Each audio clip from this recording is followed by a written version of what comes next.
Olá, Olá, boa tarde. tarde. Estamos chegando. O programa Gente que Fala está no ar. Meio-dia em ponto. Eu sou o Mauro Friesman. Nossa audiência nos acompanha pela Rádio Trianon AM 740 de São Paulo. Também estamos pela Rádio Universal AM 810 de Santos e nas redes sociais simultaneamente no Instagram, Facebook e ainda no nosso canal no YouTube.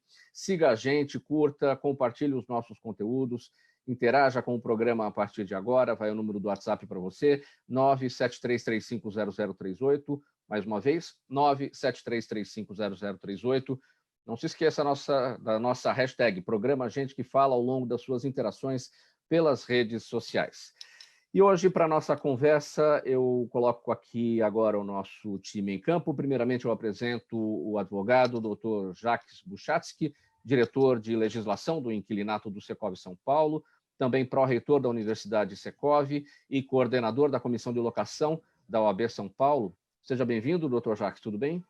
Muito obrigado, bom dia, uma satisfação estar aqui com você, no programa, com os ouvintes e com companheiros tão brilhantes. Vou aprender muito hoje. Muito obrigado pela presença. Seguindo aqui com a formação da nossa bancada, o também advogado doutor Marcelo Fiore, especialista em análise de riscos contratuais, fiscais e financeiros. Doutor Marcelo, tudo bem? Muito boa tarde já a todos. Boa tarde, Jacques. Boa tarde, Jonas. Boa tarde, Mauro.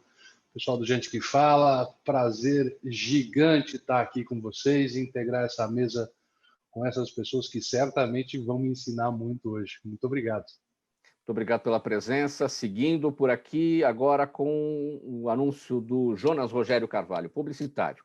O Jonas é coordenador de vendas do atendimento corporativo do Senac São Paulo. Jonas, como estão as coisas? Tudo bem? Seja bem-vindo.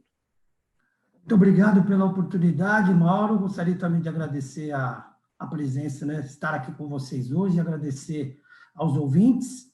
E, com certeza, vou aprender bastante aqui da área de direito, que não é minha área de especialização, né? Mas vendedores de direito têm muito, né? E advogados têm muito a ver, porque são áreas de comunicação, né? Então, sem dúvida, vou aprender bastante aqui com vocês. E são 3 advogados na bancada, hein, Jonas? Que eu apresento agora o advogado, doutor Daniel Matos, advogado, economista e perito judicial. Seja bem-vindo, Daniel, tudo bem? Na presença dos ilustres colegas. Vamos aqui ao nosso primeiro assunto, 12:02 agora.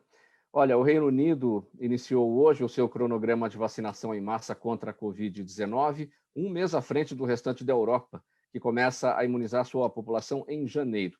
A primeira vacina aplicada foi em uma idosa de 90 anos de idade. O nome dela, Margaret Keenan, que se tornou a primeira pessoa no mundo a receber a vacina da Pfizer-BioNTech fora de um ensaio clínico.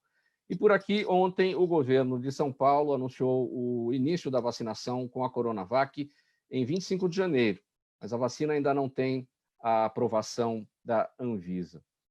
Marcelo, eu começo com você esse tema. Então, o governador João Dória anunciou ontem, como eu destaquei aqui, que a vacinação com a Coronavac vai ter início em 25 de janeiro, porém, não há nada aprovado pela Anvisa ainda em relação ao uso desta vacina. Por outro lado, o governo federal também não tem uma precisão, o ministro da Saúde, Pazuello, não tem uma precisão de uma data para o início de uma vacinação, muito menos com qual vacina será. Como é que fica a questão da economia enquanto esperamos todas essas definições? Eu sou um esperançoso por natureza. Eu acho muito complicado a gente querer trazer o filósofo do caos para esta situação, quando você fala a economia pode balançar, tudo tá dependendo da vacina para que o mundo ande e volte ao normal, aí a gente volta àquela discussão do novo normal. Eu tenho esperança, de fato, de que em pouco tempo as divergências deixem de existir, que as coisas caminhem para um bom fluxo e aí sim que a gente possa, de alguma maneira, fazer com que as coisas tomem o seu rumo natural, para que as pessoas tenham um pouquinho mais de segurança e voltem às suas atividades econômicas, as empresas parem de ter o risco, o fantasma de um novo lockdown, essas coisas todas que assombram o dia a dia do empresário. O empresário, quando tem esse risco, transmite esse risco ao funcionário, que também pode ter o seu contrato de trabalho suspenso. Teve um monte de gente que acabou recebendo auxílio, outras pessoas não tiveram a mesma sorte, continuam batendo as portas da Caixa Econômica com dificuldade de receber os dinheiros que eram para ter sido recebidos aí durante todo o ano de 2020, enquanto a gente passou por todos esses problemas econômicos, de saúde. Então, eu continuo tendo esperança. Eu tenho esperança de que as coisas se equilibrem, de que o governo federal, de fato, tenha um pouquinho de consciência e seja agregador e não separatista, que abrace as melhores oportunidades de vacina, seja ela da Pfizer, seja ela da Coronavac ou qualquer outra que apareça no mercado, para que, de fato, a população, de uma maneira geral, tenha um pouquinho mais de tranquilidade para que possa seguir as suas vidas nesse novo normal. Essa é a minha maior esperança. Doutor Jacques, e não basta só essa questão de qual vacina será, se vacina A, se vacina B, qual é a vacina que a Anvisa vai autorizar, ou quais as vacinas que a Anvisa vai autorizar. Quer dizer, antes disso, tem todo um problema político que está acontecendo, no que parece ser quem vai ser o pai da vacina, o que é uma coisa lamentável, né? Parece que tem uma competição para ver quem vai virar nome de rua, né? Não tem o menor sentido. Enquanto isso, tem gente morrendo. Eu acho que a situação é catastrófica mesmo. A gente fala em percentuais somente, a gente pode se enganar, porque aquela história de estatística, eu sei que eu tenho especialistas aqui em riscos estatísticas, mas a estatística, quando bate na gente, é 100%, né? Então, é duro. Eu acho e muitos acham a mesma coisa, que a decisão tem que ser tomada, seja ela qual for, tem que ser implementada, sim, a proteção necessária para a população, e aí vai de vacina à divulgação dos 3 M's, né? Da máscara, da mão coberta, da manter a distância. Acho que essas coisas todas têm que ser. E eu até jogo aqui um problema, aproveitando a companhia. Eu acho até que a omissão de eventuais mandatários, governantes, vai poder implicar até em responsabilização, não somente política, mas também civil e, quiçá, penal. Eu acho que nós temos aí um arcabouço jurídico muito forte, muito poderoso, temos leis para isso tudo, que, se não forem exercidas as atividades exigidas, até constitucionalmente, dos nossos governantes, dos nossos mandatários, vai haver responsabilização, sim. Eu acho que isso é algo que tem que estar bem em mente também, até porque é o que nos resta. A minha ideia não é, obviamente, passar a vida querendo indenização ou prisão de quem quer que seja. É, sim, salvar vidas, é, sim, ver as coisas acontecendo bem razoavelmente. Mas, se não andarem bem, eu acho que o Brasil tem força jurídica suficiente para fazer valer depois.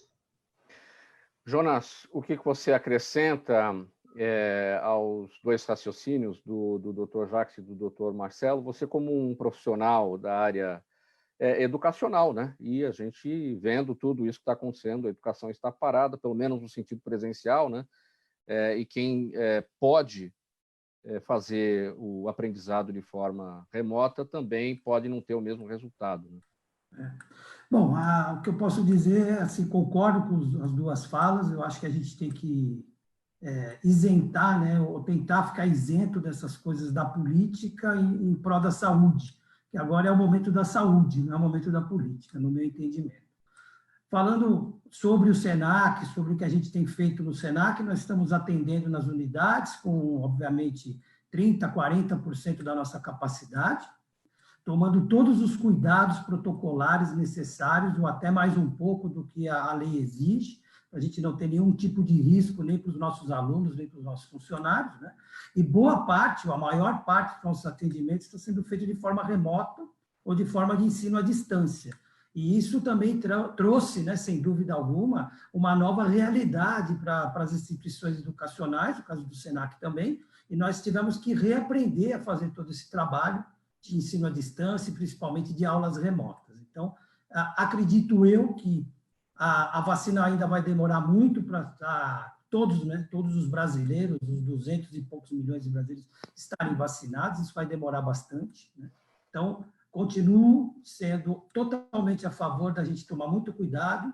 A gente percebe aí ultimamente, né, as aglomerações sendo feitas aí pelos jovens, principalmente pelos jovens, nos bares, nas festas clandestinas e tudo mais. A gente sabe o quanto que isso é perigoso quando eles vêm para casa, né, e trazem eventualmente o vírus e podem trazer ter problemas muito sérios para os seus familiares, para os pais, para os avós, e assim vai.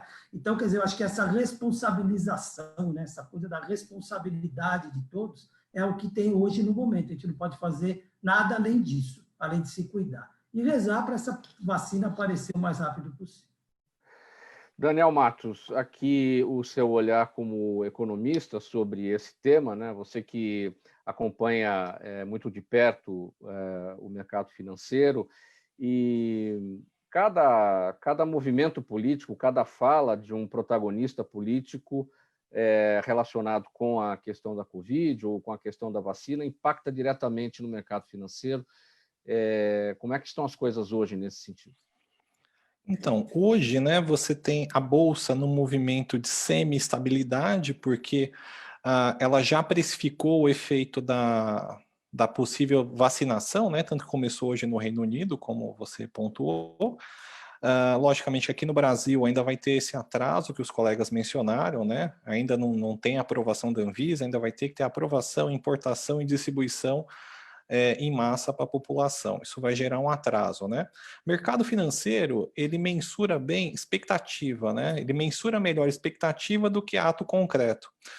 Tanto que existem alguns modelos econômicos, né? Tem um que é um modelo que você utiliza como base o alfa, que é um integrante, né? É o integrante principal do alfa, não, o beta, perdão, da equação, em que você mensura o risco de mercado que você vai ter na bolsa. Então, a determinado nível, o mercado estaria apto para compra. No outro patamar, ele estaria num ponto de venda. Atualmente, agora, minha percepção, por que a Bolsa ela fez quase que um teto? Porque a gente chegou na casa dos 114 mil pontos, no começo desse ano a gente estava na máxima histórica de 120 mil pontos, a gente chega perto, porém a gente não chega tão próximo a ponto de romper, isso é minha perspectiva, pois o Brasil ainda não aprovou as reformas fiscais e administrativas, e isso resulta nesse travamento do mercado financeiro e resulta num câmbio maior. Lógico que hoje a gente está perto da casa dos 5,10, se não me falha a memória que eu vi de manhã. Muito bem, 12h13 agora, vamos trocar o nosso assunto nesta edição do programa Gente que Fala. Estamos pela Rádio Trianon AM 740 de São Paulo, Rádio Universal AM 810 de Santos e ainda pelas redes sociais. Você participa pelo 973350038 e também marca a sua hashtag Programa Gente que Fala nas suas interações. O Senado argentino aprovou na última sexta-feira o que ficou conhecido como Imposto sobre Grandes Fortunas, mas que se trata de uma taxa extraordinária paga uma única vez. Pelas estimativas do governo, ela terá de ser paga por 12 mil contribuintes que têm um patrimônio superior a 200 milhões de pesos ou 12 milhões e 600 mil reais. O ex-presidente Macri, um dos empresários mais ricos do país, afirmou que se trata de uma medida confiscatória, mas os autores da lei defendem que a taxação se aplicará a 0,8% dos argentinos e não afetará a atividade produtiva do país. Daniel Matos, claro que a história é argentina, mas vamos transferir isso aqui para a nossa realidade. Aqui no Brasil, o imposto sobre grandes fortunas já tem uma previsão constitucional, portanto, nunca foi regulamentado. Essa situação da Argentina pode dar uma estimulada nessa possibilidade aí de que se isso se regulamente por aqui? Espero que não, né? Espero que não, porque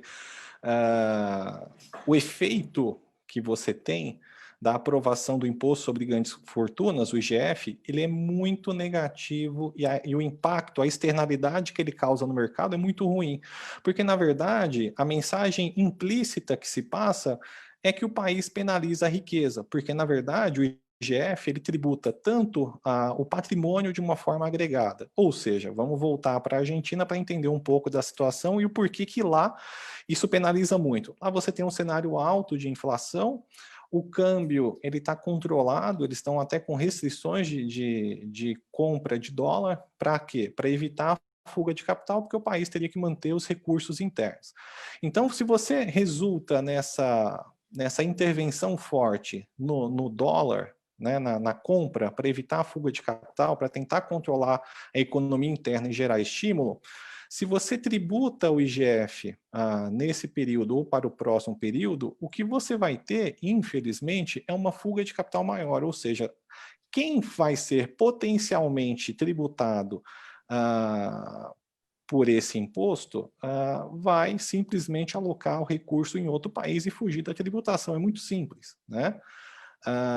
Então, assim, eu até li sobre em que a perspectiva que o país tem de arrecadação é 0,7%, é um valor irrisório em termos de representatividade no PIB do país. Então, veja, o IGF ele é mais maléfico do que benéfico. Lógico que o discurso ele é interessante de você pretender tributar quem tem maior patrimônio, mas não é penalidade nenhuma você oferir riqueza e ter patrimônio. Porque o efeito ele é reverso, como eu mencionei, você tem essa externalidade. Aqui no Brasil, a gente tem um quadro de economia fechada, né? A gente tem uma lei antiga que é para liberar o câmbio, né? Permitir que o cidadão brasileiro consiga ter contas no exterior e faça a livre transação e ter, inclusive, em contas daqui, moeda estrangeira. Só que a lei não passa por uma questão de receio de fuga de capitais, né? Então, num cenário crítico como esse, você tributar quem detém maior patrimônio e riqueza, o efeito ele é reverso. Então, você vai resultar nisso, como eu mencionei, nessa fuga de capitais, e essa externalidade é pior para o país, porque você não desenvolve. Doutor Marcelo, uma adoção de uma medida como essa da Argentina, o Imposto sobre Grandes Fortunas, o IGF, implica em riscos contratuais, fiscais e financeiros, considerando aqui a nossa realidade? Há quem defenda esse tipo de imposto sobre as grandes fortunas como proposta para distribuição de renda e justiça de renda, enfim.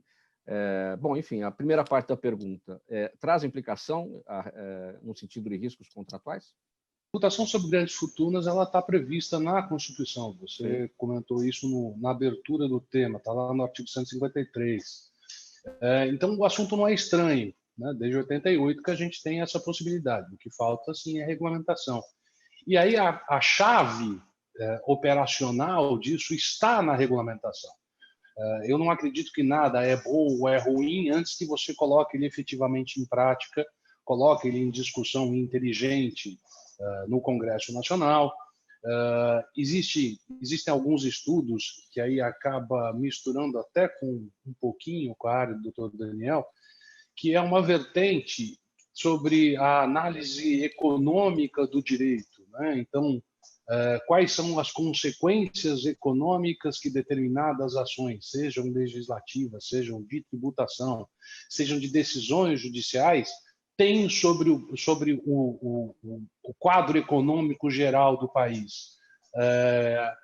Voltando um pouquinho no tempo, a discussão sobre tributação de grandes fortunas, ela vem lá do século 17, 18, ainda em filosofia do direito, quando se falava quando John Locke falava nos Estados Unidos a respeito desse tipo de operação, pedindo a autorização dos detentores de grandes fortunas se eles concordariam ou não com a divisão desses dinheiros em pró da sociedade. E se você transformar esse discurso, se você trouxer isso a tempo presente, há muito pouco tempo atrás saiu uma notícia aí na grande mídia de que um grupo de 92 super ricos, eles foram assim denominados, 92 super ricos de vários países do mundo, pediram para que eles fossem tributados com uma carga maior, com o intuito de auxiliar o desenvolvimento da vacina, com o intuito de auxiliar países que têm dificuldade de alimentação da sua população neste momento de crise. Então, o equilíbrio da balança entre a obrigação e o desejo e a consciência social daqueles que são detentores de grandes fortunas e eventualmente estariam dispostos a abrir mão de um quinhão um pouquinho maior disso em benefício da sociedade, é o que tem que ser considerado pelo legislador no momento da regulamentação de algo que já existe a possibilidade de estar lá no artigo 153. Então, eu acho que por esse caminho, dentro de um quadro ideal, a gente poderia sim atingir, não digo a perfeição, mas algo muito próximo da justiça social. Agora, doutor Jacques, em tese, quem tem uma grande fortuna já foi taxado por ela, já pagou imposto por ela à medida que esse patrimônio foi crescendo? Na verdade, houve a taxação, seja ao receber um salário, uma remuneração, um dividendo, existem aí os métodos todos. O que eu penso é o seguinte, que qualquer sistema tributário tem que ser visto no todo. O Fiore tocou bem no ponto, vamos ver como é que para acontecer, né? Eu acho que é isso mesmo. Tem que ver no todo. Por exemplo, será que tem sentido eu ficar discutindo taxação de grandes fortunas, que vai repercutir pouquinho, conforme o Daniel disse, vai repercutir muito pouquinho no orçamento público, quando eu deveria estar discutindo algo parecido com o ICMS, que taxa quem compra leite, quem compra feijão? O que eu prefiro? Talvez seja melhor eu isentar quem compra produtos de consumo popular e aí sim pensar numa taxação maior. O próprio ICMS tem suas alíquotas diferenciadas, então o feijão paga 7 e a asa delta paga 25, mas eu acho que deveria ser repensado assim. E óbvio, e eu acho que aqui no país, no Brasil, a gente teria uma discussão muito séria, não pela recusa de quem tem grandes fortunas pagar, isso eu não vejo grande problema. Onde eu vejo o que vão fazer com esse dinheiro? Será que eu tenho uma legislação de responsabilidade fiscal sendo respeitada e que vai ser respeitada a ponto de eu poder gastar? Eu não tenho nada contra entregar 100 para o governo, desde que ele me diga onde ele gastou 100. Basicamente é isso. Esse é o jogo de pesos e contrapesos que toda a população entende perfeitamente. Por isso que eu acho que essa nossa discussão das grandes fortunas é muito importante, porém tem que vir junto com a dos demais tributos. A gente não tem a garantia nem do imposto bem aplicado, ou seja, o retorno do serviço que deveria ter qualidade por conta do imposto pago, e muito menos o caminho do dinheiro do imposto, se isso não está indo parar no bolso de alguém. Isso eu não sei. A gente quase não ouve falar em corrupção, né, minha gente? Não. Imagina. Vamos lá, 12h23. Eu só queria abrir uma loja de cueca, né, Mauro? Parece que... de preferência com bolso, né? Eu acho que dá para... É um bom caminho. Bom, talvez o Jonas conheça um caminho, né? Ele que é da área educacional, ensinar a gente a montar esse tipo de negócio, Jonas? Não, acho que esse tipo de negócio... Brincadeiras à parte, né? Cueca com bolso grande, acho que não vai ser o caso, não é o ideal. Agora, sim, falando um pouco da taxação de qualquer imposto, eu acho que o retorno do governo é o nosso principal problema, né? Nos países escandinavos, aí a gente vê 75%, 80% de pagamento de imposto, mas você não paga mais nada. Não paga água, não paga luz, não paga educação. Então, você tem um retorno realmente em níveis de qualidade muito excelentes, né? de excelência, e isso faz com que a gente, né? a população, né? desses países pague imposto com muita tranquilidade, sabendo que isso vai retornar. Talvez esse seja o principal problema do Brasil, né? Uma outra indicação para essas grandes fortunas é que a grande maioria possui fundações, institutos, né? que ajudam, de alguma forma, os mais pobres. A gente no Senac trabalha com o desenvolvimento social, né, em várias prefeituras, governo estadual e também com essas associações. E a gente consegue fazer com que as pessoas que lá são atendidas saiam dessas comunidades muito mais fortes e muito mais preparadas para arrumar trabalho. A geração de renda, tudo isso o Senac também ajuda. E ajuda através do quê? Dessas instituições e desses institutos e também dessas fundações. Acho que é importante a gente dizer isso, que existe uma parcela dessa população, desse 0,5% aí dos mais ricos, né, que realmente já tem essas instituições formadas, né, essas fundações, para sempre ajudar os mais pobres. Isso tanto de pessoas físicas, também de empresas.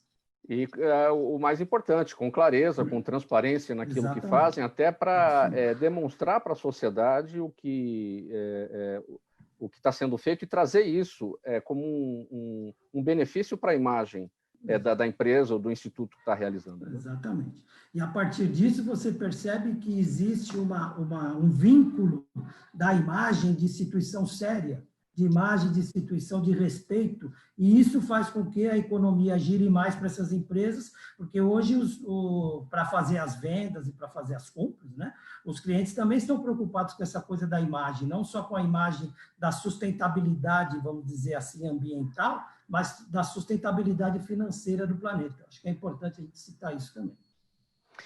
12h26, nosso próximo assunto é o seguinte: o Instituto dos Advogados de São Paulo acaba de lançar o livro Locação Ponto a Ponto, Comentários à Lei 8.245, de 91, organizado pelos advogados Rubens Carmo Elias Filho e também o Dr. Jacques Buchatsky, que está aqui com a gente.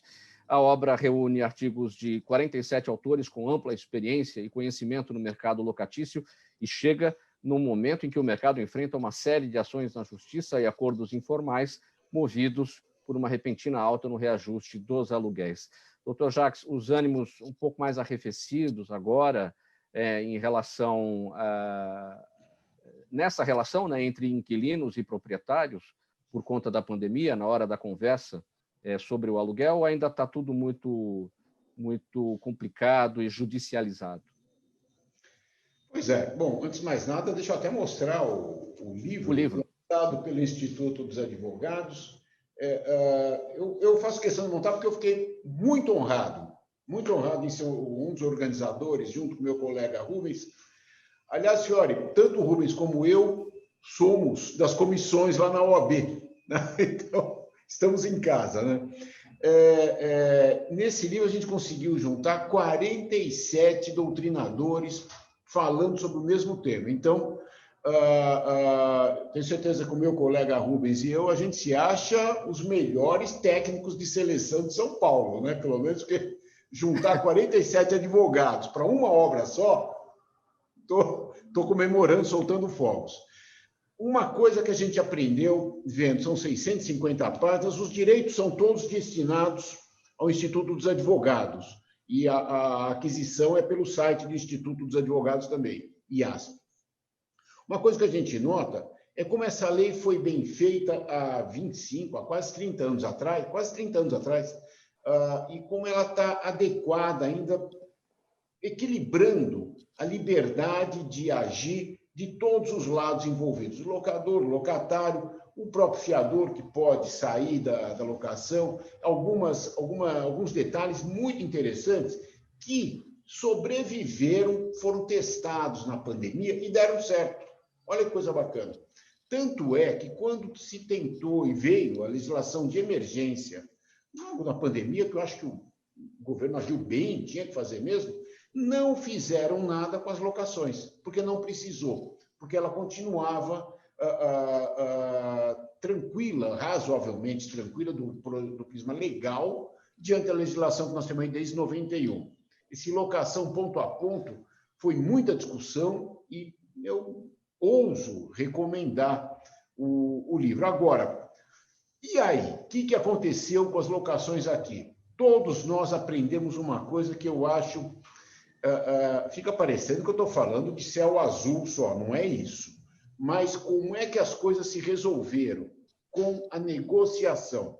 Eu acho que é duro falar de lado bom de uma desgraça como a que nós estamos vivendo, mas um ponto que todos nós aprendemos a agir foi negociar. Negociar no amplo sentido de conversar com o outro lado, tentar uma mediação, tentar solucionar as coisas.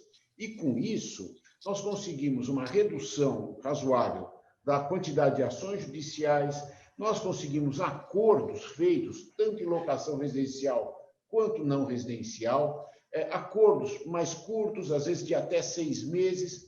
As pessoas foram obrigadas a amadurecer e negociar. Eu diria que foi esse a consequência em todo o mercado de locação dessa desgraceira da pandemia. É verdade que nós temos aí dezenas e dezenas de pontos fechados, lojas fechadas, etc. Mas é isso que nós temos que fazer, temos que interpretar, conviver e resolver, independentemente de qualquer litígio.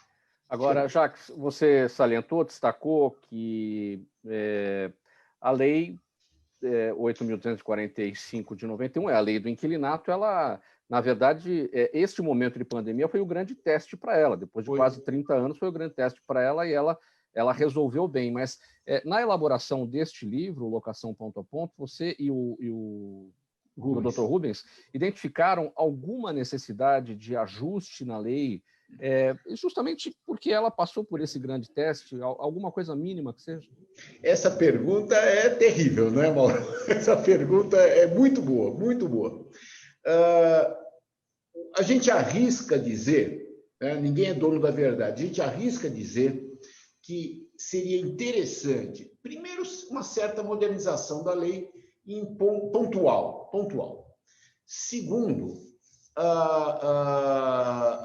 talvez reler alguns dispositivos, alguns artigos da lei, diante da recente legislação da liberdade econômica, daquela lei de 2019, que trouxe um respiro de liberdade econômica, de liberdade contratual, de possibilidades de negociar com mais tranquilidade e validade do contrato. É o que está lá nas alterações do Código Civil. Eu acho que sim. Eu acho que existe campo para pequenas alterações, porém sempre nesse sentido de liberdade.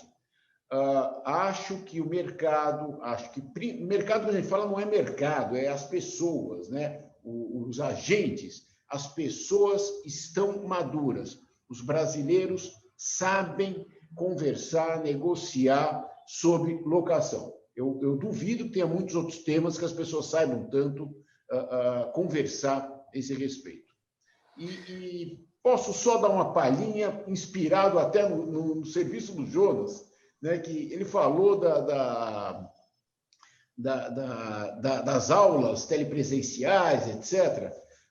Amanhã nós vamos festejar esse livro na Universidade de Secov, no Festival Unisecov, em que vai haver o lançamento, vai ser o festejo do livro, que está prestes a esgotar já, estou super feliz, e vai ser lançada uma outra revista que também acho que é emblemática de como é que está sendo visto o mercado imobiliário pelos agentes. Então, é a revista Opinião Jurídica, que amanhã sai. Ela é organizada pelo desembargador aposentado, foi presidente do tribunal, José Horácio Sintra Pereira, por mim também, e amanhã na Unisecov, www.unisecov. O que vai acontecer amanhã? Lançamento da nova edição e celebração do jeito sério, né? Não vai ter chopp, não, mas com aulas, etc., dessa conversa entre judiciário, advogados, empresários, presidentes. Então, esse pessoal todo debatendo, fica o convite para quem tiver interesse. Está feito o convite. Faltando 26 minutos para 1, você está no programa Gente que Fala, pela Rádio Trianon AM 740 de São Paulo, Rádio Universal AM 810 de Santos, e ainda nas redes sociais. Nosso próximo tema, segundo o Banco Mundial, nunca houve tantos países em recessão simultaneamente desde 1870.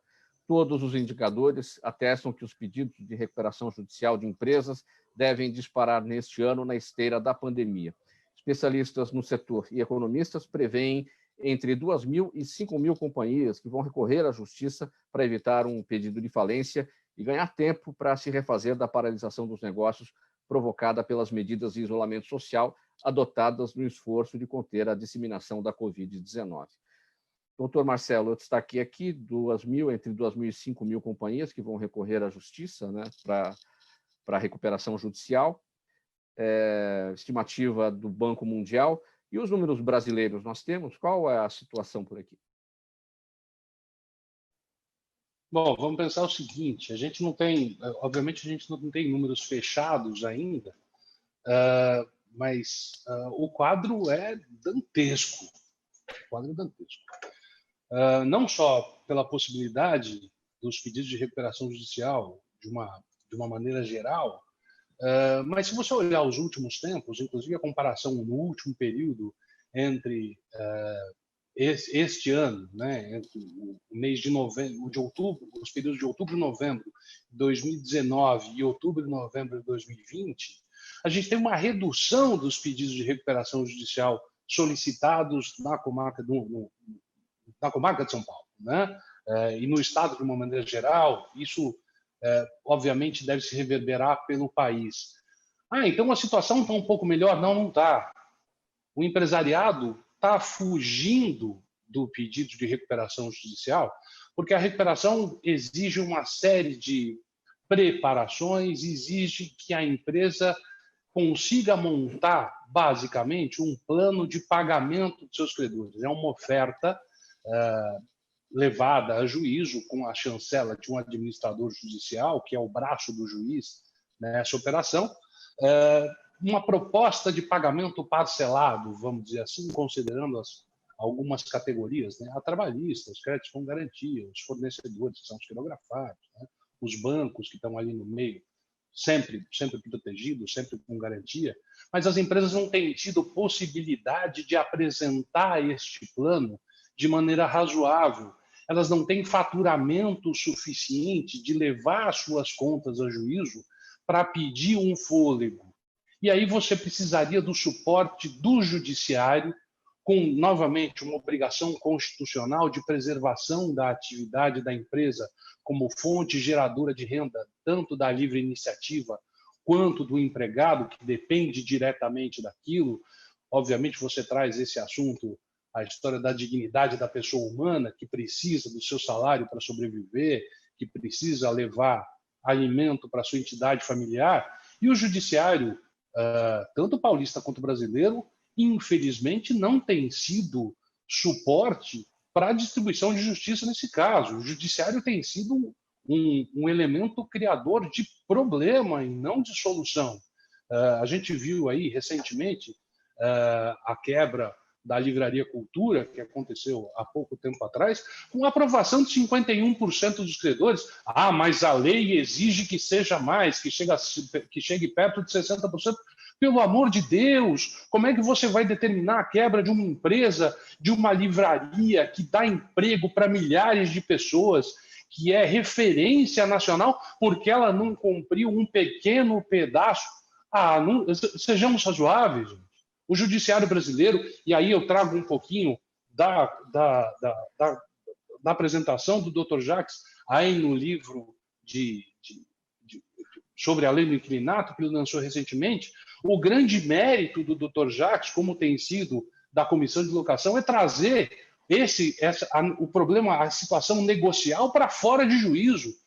Infelizmente, o brasileiro, de maneira geral, que tinha a cultura de recorrer ao judiciário para qualquer coisa, tem que fugir do judiciário, porque o judiciário não é apoio para ninguém. O judiciário tem criado cada vez mais problemas. Está lá o ministro Fux, que há muito pouco tempo atrás, no Supremo Tribunal Federal, determinou que para se solicitar uma recuperação judicial é necessária a apresentação de certidão negativa de imposto.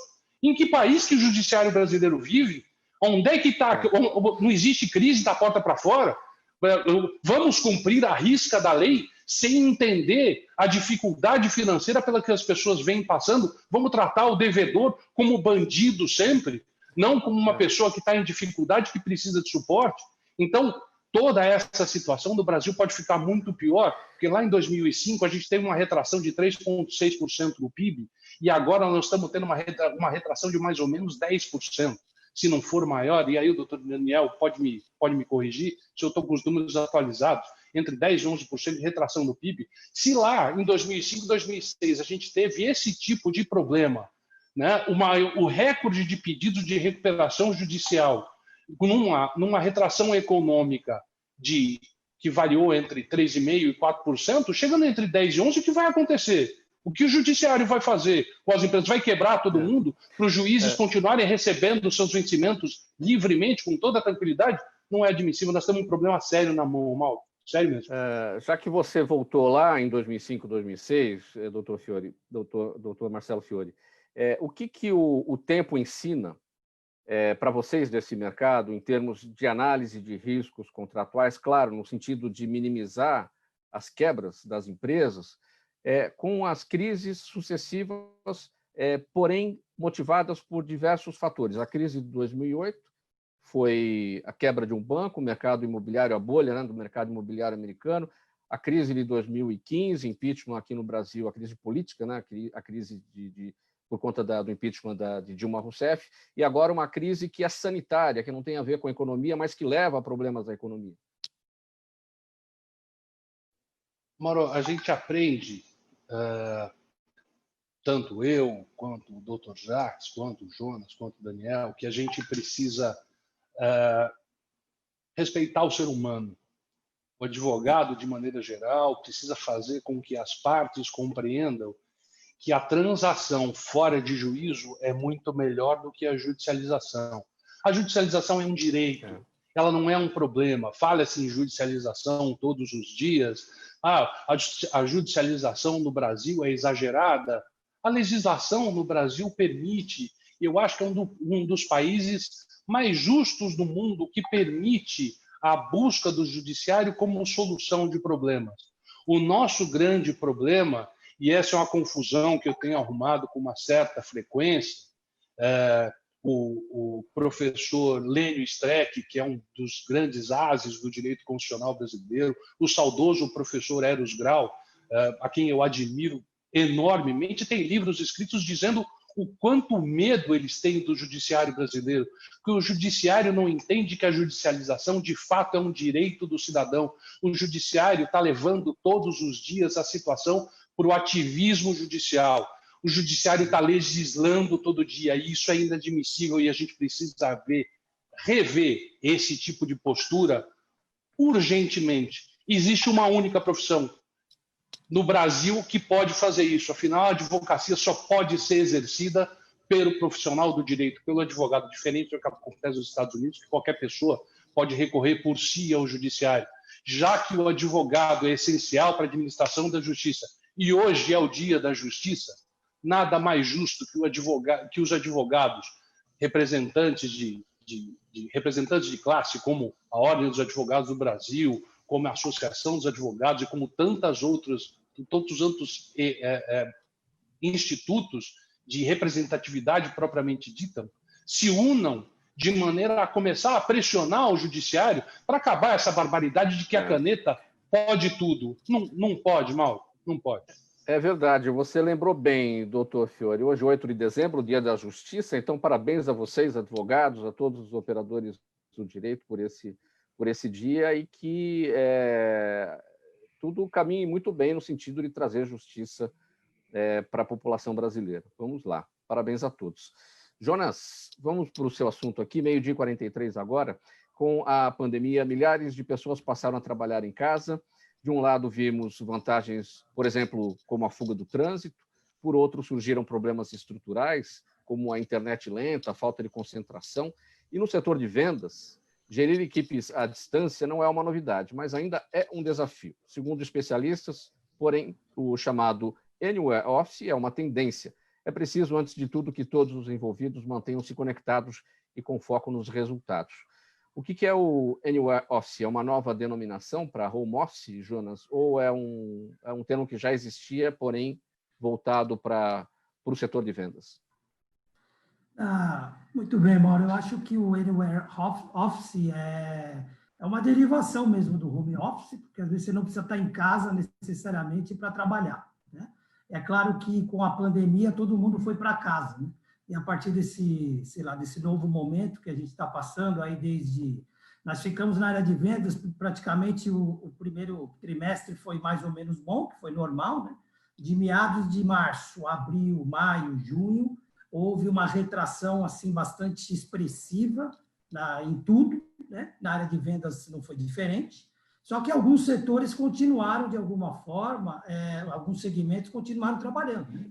Supermercados, farmácias, a indústria farmacêutica, a indústria de higiene e limpeza, todas essas indústrias, a construção civil também teve um boom muito interessante nesse período, né, onde os juros baixaram e aqui no Brasil começou a se construir bastante, né?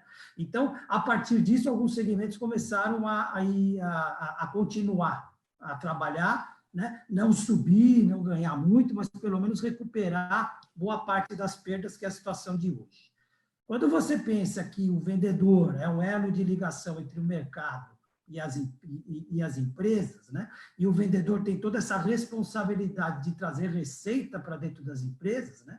Então, assim, onde o vendedor está localizado ficou realmente em segundo plano, né? O ideal é o quê? Aonde o vendedor, com quem ele está falando e os negócios que ele está trazendo para a empresa. Então, essas empresas mais tradicionais, que tinham uma sala para os vendedores, onde todo dia o vendedor precisava ir lá naquela sala e fazer algum tipo de inspeção, de ver como é que estava a coisa e tal, isso daí foi caindo por terra, porque muito mais importante do que isso é a responsabilidade e o foco esteja onde estiver, né? Talvez o Anywhere Office tenha mais a ver com isso também, né? Tanto que nós estamos aqui reunidos em lugares diferentes e com muita tranquilidade aqui, passando as nossas informações, passando os conceitos, né? Escutando com muita tranquilidade, que é um dos principais fatores, uma das principais competências do vendedor, né?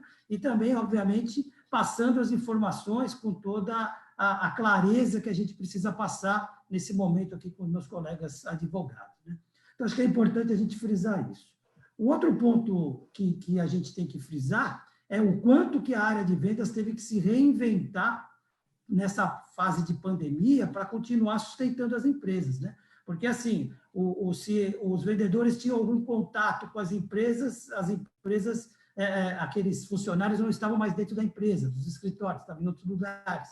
Então, nós tivemos que recorrer às plataformas né, de Facebook, LinkedIn, para ir atrás desses clientes, para tentar refazer os contatos, para ver que situação que eles estavam, para principalmente acolher esse momento que as empresas estavam passando, né? Se colocar à disposição para ajudar de alguma forma e ver como que realmente o Senac, que é uma instituição educacional, poderia realmente ajudar esses clientes a sobreviverem nesse momento tão difícil. E nós conseguimos fazer isso, né? E, a partir disso, nós voltamos a ter esses contatos através de WhatsApp, através das mídias, das redes sociais, de alguma forma, e, sem dúvida alguma, nós conseguimos dar andamento aos treinamentos, às capacitações e aquilo que as empresas precisavam nesse momento tão difícil para sobreviver.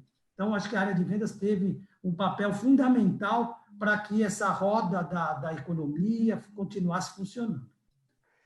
Você está falando especificamente, claro, sobre... Quando você fala área de venda, você está falando da área de venda de serviços, porque você vende o serviço educacional, mas isso também vale para todo tipo de venda de produtos. Nesse período de pandemia, o Anywhere Office ele foi bem para toda a venda de uma maneira geral? Sim, foi, né? Porque se você... já há algum tempo isso acontece. Então, nós temos os Key Accounts, né, que são os gerentes de grandes contas. Vamos pegar uma indústria e um supermercado e um hipermercado. A venda é feita normalmente dessa forma aqui. Dificilmente o vendedor vai se deslocar até a área de compras do supermercado para fazer uma venda. Ele vai fazer a venda desse jeito aqui e a logística vai cuidar para que isso seja entregue aonde tem que ser entregue. Então, é muito importante o comprador estar disponível para receber virtualmente o vendedor, né? E o vendedor também está disponível a falar com o comprador para continuar tendo os seus produtos expostos e os seus produtos a serem vendidos dentro dos supermercados, dentro das farmácias, das lojas de material de construção e assim vai. Mas aquele primeiro contato que era feito entre o vendedor e o comprador era feito de forma presencial. Isso não pode ser feito durante a pandemia. Este é o momento-chave, né, ali da venda, você ter ali aquele impacto entre as duas pontas, né? Como é que foi essa adaptação? Foi o que você falou, foi uma adaptação, vamos dizer assim, desafiadora, porque esse trabalho de prospecção de clientes, vamos dizer que esse primeiro contato, ele foi realmente prejudicado a partir desse distanciamento social. Só que, assim, foi como eu disse, os compradores também tinham interesse em ir atrás dos vendedores, porque a empresa, você tem aí grandes marcas que precisam estar nos supermercados, né? Então, de alguma forma, ou nas lojas, tanto faz. Isso precisou ter sido feito um contato bastante importante, bastante intenso entre comprador e vendedor para que isso acontecesse, né? E as redes sociais funcionaram muito bem nesse sentido, porque muitas vezes você entra pelo LinkedIn, faz um contato diretamente por essa plataforma, que é uma plataforma muito importante para esse tipo de contato mais profissional, e a partir disso você consegue criar uma reunião ou gerar uma reunião de trabalho, onde as pessoas vão se apresentar normalmente, fazer todo o trabalho. Eu participei de várias reuniões assim com os meus vendedores durante esse período, né? Foi um período interessante porque as pessoas acabavam acolhendo a gente dentro da casa delas, né?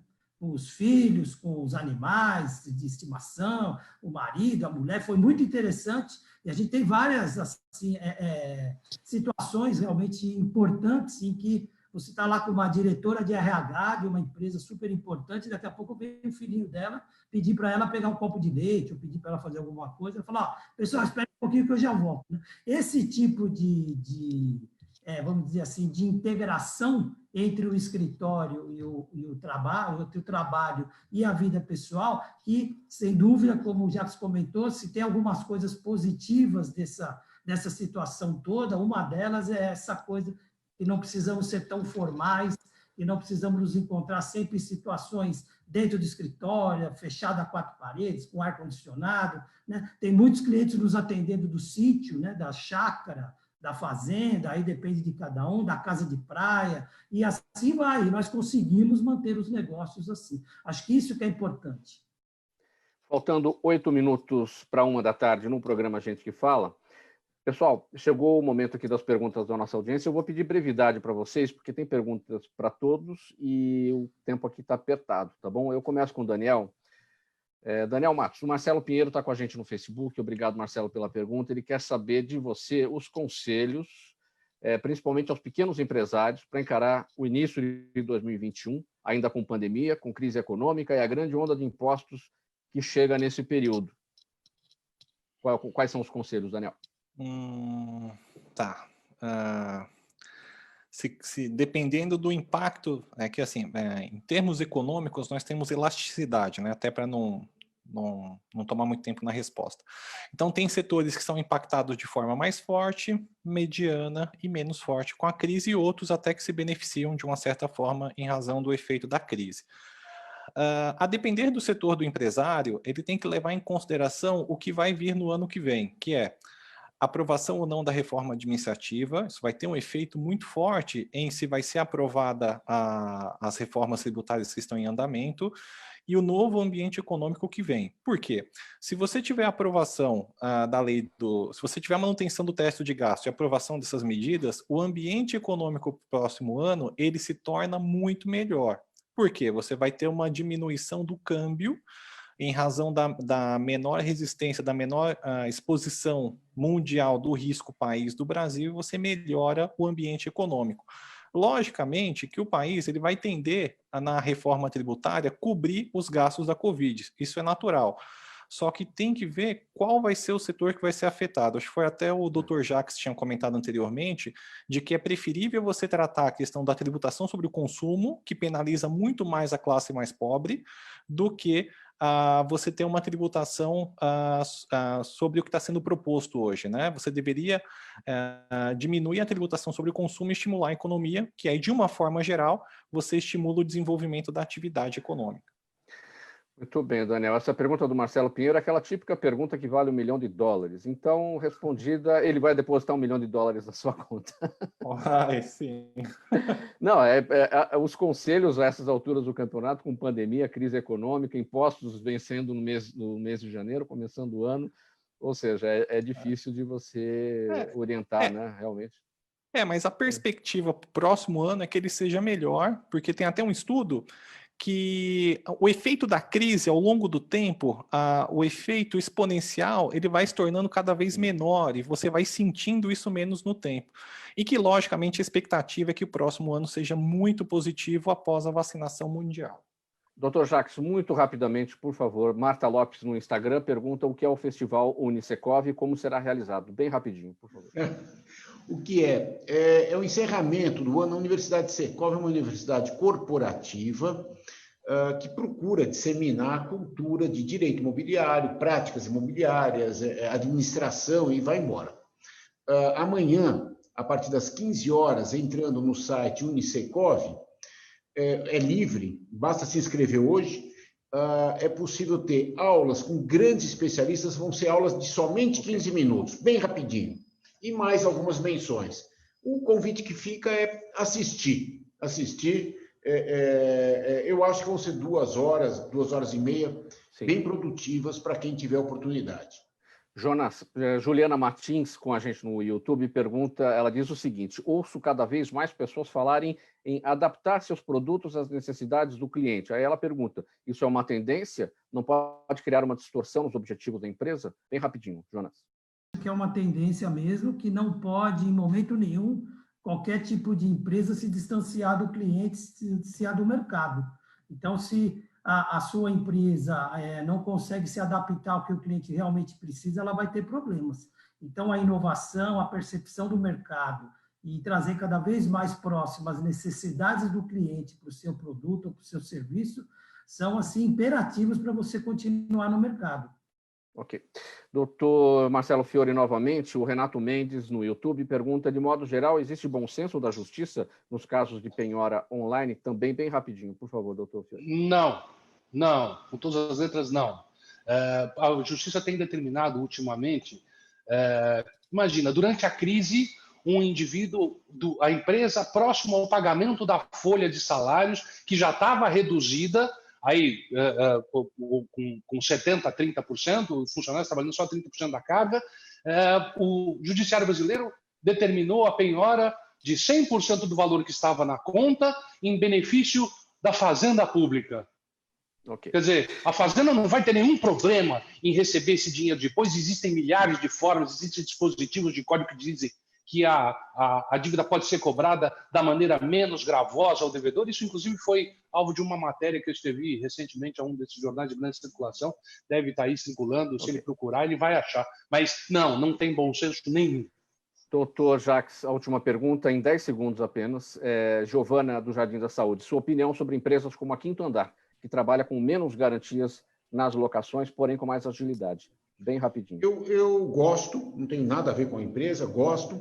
Eu acho que essa empresa surfa numa onda que a lei permitiu, que é poder acreditar nas pessoas. Nós temos uma lei do inquilinato que beneficia a relação das pessoas. Por exemplo, se eu não tiver qualquer garantia, não tiver qualquer sofisticação no contrato e assinar o contrato e não pagar o aluguel, eu sou despejado liminarmente.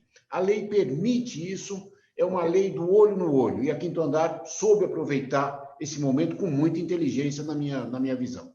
Não tenho tempo aqui para as despedidas de vocês. Eu vou fazer o agradecimento em nome de toda a equipe do programa Gente que Fala, que vai terminando por aqui. Hoje com a presença dos advogados Dr. Jacques Buchatsky, o Dr. Marcelo Fiori, o Dr. Daniel Matos e também o publicitário Jonas Rogério Carvalho. Na mesa do som com a gente, o Sérgio Souza, também gerente técnico da Rádio Trianon. Apresentação minha, Mauro Friesman, pauta e redação Pedro Schiavon, Zenilda Salvato, nossa diretora de produção, Fausto Camunho, nosso diretor-geral, e do outro lado, você, ouvinte, também espectador, a razão da nossa presença aqui todos os dias. 1 e 1, obrigado pela presença, pela audiência. Tchau, até amanhã.